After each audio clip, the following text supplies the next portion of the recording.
Hi guys, I'm here to give you feedback on your midterm. You did a great job overall. However, there are some teeny tiny area which I think should I share it with you. So here I am. So the one question is about asking how much debt was outstanding, right? And what is provided here is the debt to total asset ratio is 46%. So it means the value of debt to asset ratio is 0.46 or 46%. I'll be using this equation to find out the amount of debt outstanding. So using this equation and then simplifying it, rearranging those values, I have so the total asset is equal to debt plus equity, which is in the denominator, and I know the value of equity. I can find the value of equity given the information in the problem. So the total 192,500 shares outstanding multiplied by the book value per share shows the common equity plus debt. So again, rearranging this equation, I can find the value for debt is 373,0579. All right, so it's almost 3.7 million. Right, so the correct answer is therefore is B. So using this equation, right, is an important to solve the problem. Okay. Another is kind of a conceptual, the focus on the concept testing. So which of the following statement is correct?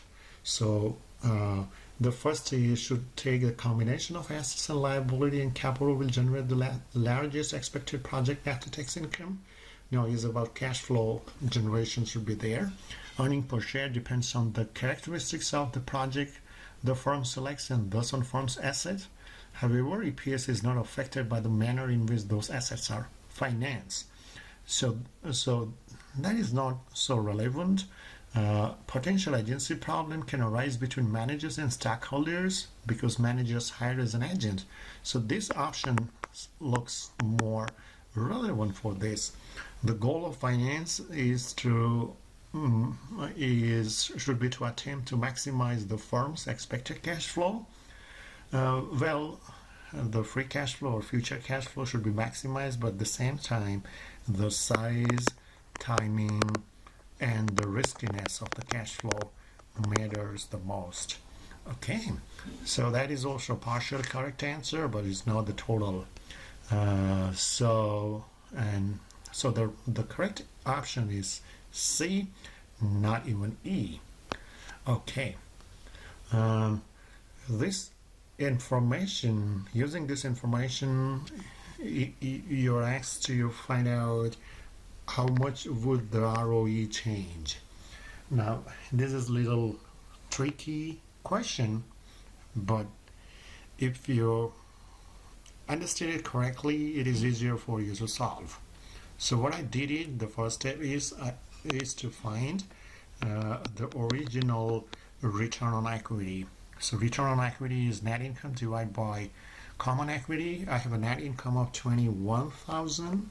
All right, so 21,000 here, and common equity is 280,000 in the information I have. So that ratio is 7.5. Now what the CFO thinks is equal to industry average of 2.30, and they wanted to lower the inventories and selling off their balance inventory, right, which is the balance inventory when the target ratio is 2.3 to purchase the shares, right? So that is used to inventory are sold off and not replaced to get the current ratio target level, and funds generated are used to buy back the common stocks. So that is being used to buy back the common stock. So we'll find here first what is the required inventory if they maintain a current ratio to the target of 2.3. We know the current ratio equation, right? So the current assets divided by current liability, and we will figure it out inventory for this target level of the current ratio. So that yields me the value of inventory of 77,000. So in order to maintain this inventory, this current ratio level, I need $77,000 of inventories. But in fact, in my balance sheet, I have 294,000. I have 210,000 of inventory. So what is the excess inventory I have? 133,000. So it needs to sell off this excess inventory, and this reduction, so that is being used to repurchase or buy back the shares. So that leads to reduction in common equity to an extent of 147,000. You are subtracting it from the common equity of 280,000. All right, 280,000. So 280,000 minus 133,000. So that is their new common equity. So so we have the new common equity. The net income doesn't undergo a change. So the new return on equity is 21,000 divided by the new common equity. So 14.285. So what is the change in ROE? Is the difference between the new ROE and the old ROE, 7.5. So that change in ROE is 6.785 is the correct answer. Okay, so this is a little tricky, but if you understand, the firm want to maintain the inventory so that the target current ratio is being maintained to 2.3. So there must be some, so the present inventory current ratio is about 4.2. If you use the current assets and current liability and find out the current ratio, it could be nearing to 4. So now they want a target ratio of 2.3 by changing the level of inventory, right? And they so there might be some excess inventory they will find, because that require 77,000 of inventory, not 210,000. So where the balance will go, it is mentioned that the excess will be used to buy back the fund generated by selling of the inventories being used to buy back the common stock.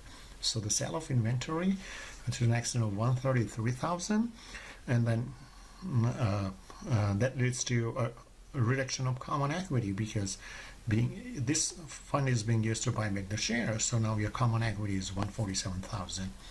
Okay, the present value of the following cash flow stream is provided, and you'll be and what is the present value of all the cash flow? So these are the cash flow located on the timeline.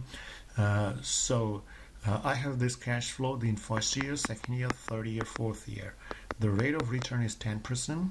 So finding present value, you can find the present value using NPV function. NPV function selecting all cash inflow, right? Cash flows in a single range, right? So NPV function followed by the rate. So the rate we have is 10%, and the cash flows, the values, right?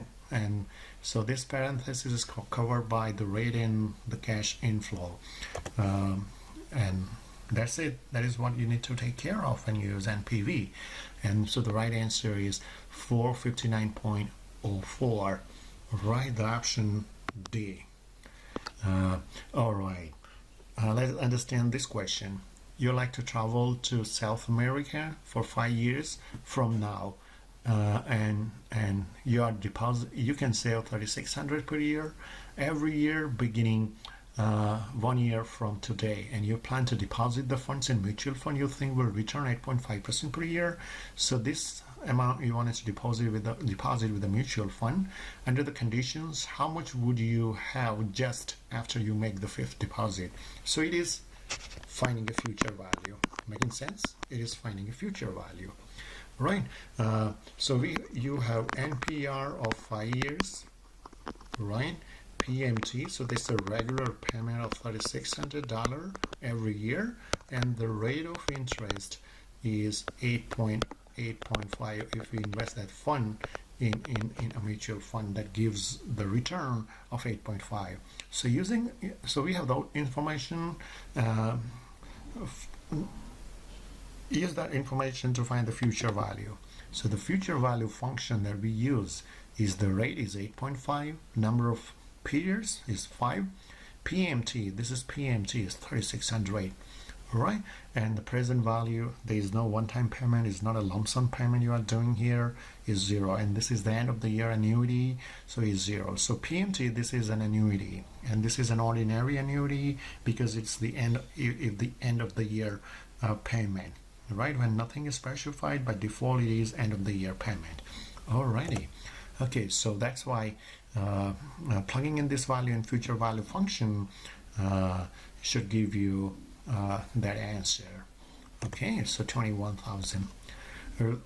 There is another problem, or which is, it looks troubling somewhat some of you, but it's not a big deal, because if you use the income statement kind of format, it will be easier to arrive at the net income. So I have sales and so what the question is about is to find the net income after tax. So I have the value of sales, operating costs, then the depreciation. You subtract this, will give you EBIT, earning before interest and tax. Then interest is 6.25% on bond of 6,500. So that is the interest of 6.25 on 6,500, right? And the earning before interest and tax is so now you can find the earning before tax by subtracting the interest from EBIT, and then the tax rate of 25% will be charged on EBT, and then the net income will be after subtracting taxes from EBIT. So that is 7607.81. So these are some questions, and let me see if there are a few more questions. Yeah, for a few more questions to discuss with you is a question on this question: what is the most you should pay for annuity? All right, so it is, what is the most you should pay for annuity is the present value. All right, so annuity pay $550. So you have PMT, right? $550 at the beginning of each year. Now see, it is being underlined. So the annuity is at the beginning of the year. So this annuity is not an ordinary, but is annuity due, right? Because at the beginning of the year, right? So the payment is made at the beginning of the year, right? Beginning of second year, first year. So that is a case of an annuity due. So that is what you should be you should take care of.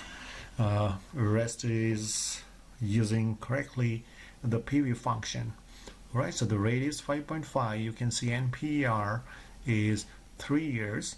PMT is that pays $550. So you are using 550 here. Future value, there is no future value, and the type. When you use the PV function, let me show you. It shows you the type, whether end of the period or beginning of the period. But this annuity is paying at the beginning of the period, beginning of each year. So the right choice is the digit 1. Okay, so that's it. 1565.48. So that should be the correct choice. Already. Well, this is an easy question, right? Only thing is, the information is provided in such a way, probably it may create a confusion little, right? But you know how to find EBIT. EBIT is calculated after subtracting operating costs, right? And the depreciation from sales. What the balance you have is EBIT. So is the answer 4250.